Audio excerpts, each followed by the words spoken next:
জুলাই অভ্যুত্থানে পুরো সময় জুড়ে ছিল সামাজিক যোগাযোগ মাধ্যমের বিশেষ ভূমিকা। কোটা সংস্কার আন্দোলন ঠেকাতে নিহত ও নির্যাতিতদের স্মরণে কৌশলী রাষ্ট্রীয় শোক ঘোষণা করে তৎকালীন সরকার। পাল্টা প্রতিক্রিয়ায় আন্দোলনকারীরা তা প্রত্যাখ্যান করে। প্রতিবাদের ভাষা হয়ে ওঠে রক্তপাতের প্রতীক লাল রং। শুধু শিক্ষার্থীই নয়, সিদ্ধান্ত মতে সে কাতারে সামিল হয় বিভিন্ন শ্রেণী পেশার মানুষও। পুরো ফেসবুক হয়ে ওঠে লালে লাল।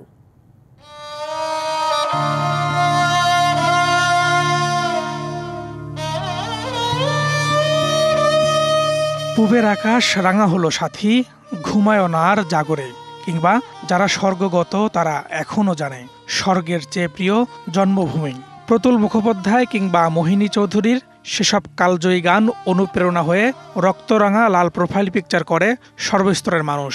দেশের গণ্ডি পেরিয়ে আন্দোলনে একাত্মতা জানাতে সে সময়ে ফেসবুকে নিজের দ্রোহের কথা জানান দেয় প্রবাসীরাও।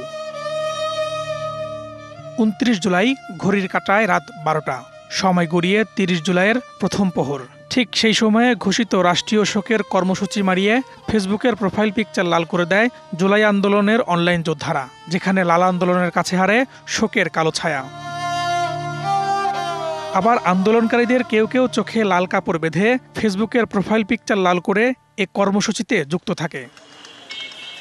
প্রতিবাদ ওঠে তৎকালীন সরকারের নিপীড়ন নির্যাতনের বিরুদ্ধে। ফ্যাসিস্ট তার পেটুয়া বাহিনী দিয়ে ভাই বোনদের শহীদ করেছে, তারপর তারা কিন্তু কালো প্রোফাইল দিল, বাট সেইটার প্রতিক্রিয়া জানাতে জুলাইয়ের স্পিরিটটাকে ধারণ করে আমরা রক্তাক্ত লাল দেই। রান্নায় আমার ভালোবাসা Jamuna gas stove. Jamuna gas stove, আধুনিক, নিরাপদ ও দীর্ঘস্থায়ী। সে সময় গণমাধ্যমে সঠিক তথ্য প্রচার করেনি এমন অভিযোগ আনেন বৈষম্য বিরোধী ছাত্র আন্দোলনের প্রথম সারির যোদ্ধারা। সামাজিক যোগাযোগ মাধ্যমের ফেসবুক গ্রুপ ও পেজগুলো সাড়া ফেলেছিল আন্দোলনে। প্রোফাইল পিকচার লাল করার একটা কর্মসূচি ছিল, তখন কিন্তু সারা বাংলাদেশে কোটি কোটি মানুষ তখন প্রোফাইল পিকচার লাল করেছিল, এবং ছাত্রদের আমাদের যে বার্তাগুলো সেগুলো কিন্তু পৌঁছানোর একটা বড় মাধ্যম ছিল সামাজিক ফেসবুক। এই অভ্যুত্থানটাকে এতটা বিস্তৃত করার পিছনে অবশ্যই সামাজিক যোগাযোগ মাধ্যম না থাকলে এটা সম্ভব হতো না। কার্যত আওয়ামী লীগ সরকারের নির্যাতন ও গ্রেপ্তারের বিরুদ্ধে প্রতিবাদের ভাষা হয়ে উঠেছিল এ কর্মসূচি, যেমনটি বলছিলেন ছাত্র সংগঠনের নেতারা। এত ব্লাড লসের পরে আসলে মানুষের মধ্যে ভয়ের কিছু ছিল না, বরং মানুষ উপায় খুঁজছিল যে কিভাবে আমরা প্রতিবাদ করব, কিভাবে আমাদের ভাই হত্যা, আমাদের বোন হত্যার প্রতিশোধ নিব, কিংবা আমরা প্রতিবাদ জানাবো।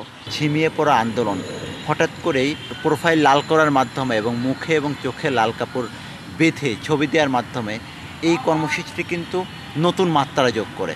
তখন আমাদের এমন একটা নির্দেশনা ছিল যে আমাদেরকে পেলেই আমাদেরকে গুলি করে মেরে ফেলা হবে।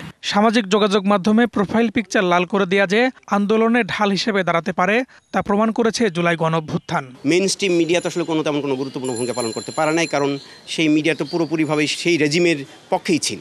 ফলে এই সামাজিক যোগাযোগ মাধ্যমকে ব্যবহার করেই এই আন্দোলনটি বেগবান হয়েছে, কারণ তথ্যগুলো পাওয়া গেছে। এবং আপনারা জানেন যে শেষ পর্যন্ত তো সরকার ভয় পেয়ে সেই সামাজিক যোগাযোগ মাধ্যম বন্ধ করে দিয়েছিল। সামাজিক যোগাযোগ মাধ্যমের কারণেই আন্দোলন রূপ নেয় গণঅভ্যুত্থানে, যাকে দুঃশাসনের ছায়া মুছে দেওয়ার নতুন স্পিড বলে মনে করেন এই প্রজন্ম। Farhaduzzaman, DBC news, Dhaka.